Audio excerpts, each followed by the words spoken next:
You join me here at Marsh Farm.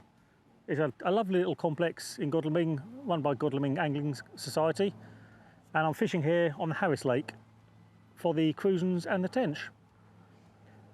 I've had a few of each today, nothing massive.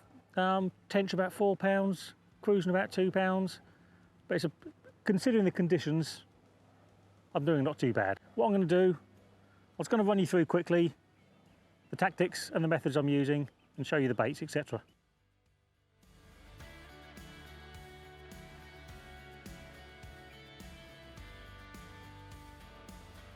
I'll just quickly run you through the tackle I use.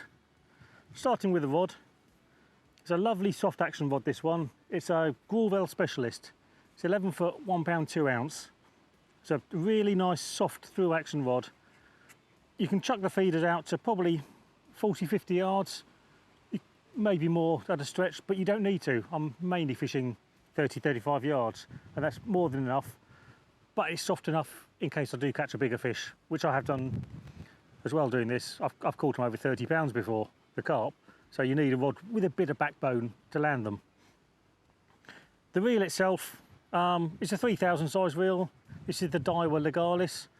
I like them because they've got a really nice fast drag on the front. So if you do get, again, big fish, you can just slacken off very quickly. That's paired up with 8 pound Gardner Hydroflow in green. Some people might think that's a bit heavy for crucian fishing, but it takes a lot of wear and tear, and you can be chucking feeders all day long with it, and you know it's not going to let you down. Once you come down to the other end, down to the main business end, I use a lead-free leader behind my feeder. That just keeps everything nice and flat on the ground, so you've got a lot less chance of any line bites from fish feeding around your feeder. The feeder itself, little flatbed method feeder, 30 gram, is that 30 or 35? That's 30 gram, which I find is optimal for these.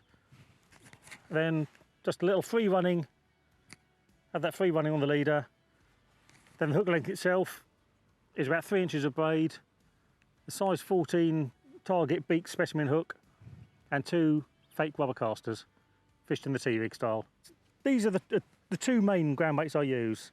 The Dynamite Big Fish mixes. There's a lot of ground baits out there. Most of them, they'll all do the same sort of thing, but these are just the ones I prefer myself. I've got the Explosive Caster and the Green Lit Mussel method mix. And I actually mix them in 2 separate ways. I'll have 2 different ground baits going on the day. I'll have one which is more of the Explosive Caster and a little bit of the Green Lit Mussel, and that I will mix nice and fluffy, and that's the feed I put out, the loose feed. Because I want that to go down, spread out, make a nice carpet.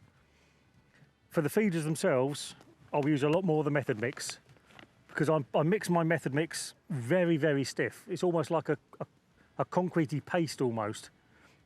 Because once it's on that feeder, I want it to stay on that feeder for a couple of hours if need be.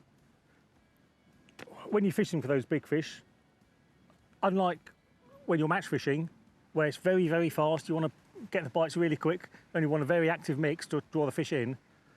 Fishing for those bigger fish, you can sometimes have your feeder sitting out there for a couple of hours. And if I've mixed it too light and fluffy, with all the small fish in there that'll be pecking away at it, 10-15 minutes, I might have nothing on my feeder at all. That feeder's totally empty. And all I've got is the 2 rubber casters, which will catch fish if they come past them.